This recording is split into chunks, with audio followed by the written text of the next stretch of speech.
Alright, shoutout nga pala sa aming third man na training namin pagka car carrier driver, si Bay Ruilio Yang. Kung natatandaan nyo, training ko din siya sa IPSA noon pagka trailer driver.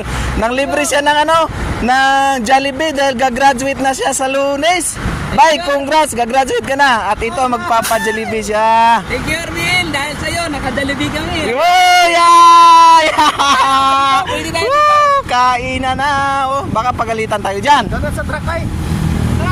So yan, galing ka po kami ng Bacoor mga idol. At dito dumaan kami sa may Imos at bumili ng Jollibee dahil mag-almusal daw ng Jollibee. Oh, sakay na. Oh, hahay!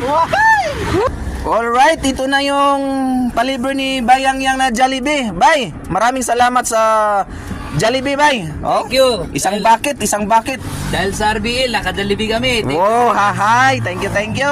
Ito, tatlong spaghetti at saka grabe daming kanin. Ilan to? 6 na kanin at saka 6 na manok. Grabe naman talaga. Bayang Yang lang sa kalam talaga, oh. Kung matatandaan nyo mga idol, nakita nyo sa vlog ko mga 2022 yata yon. Oh, ito yon si Bayang Yang. Training ko din noon sa IPSA pagiging trailer driver. So nandito siya ngayon sa RBL.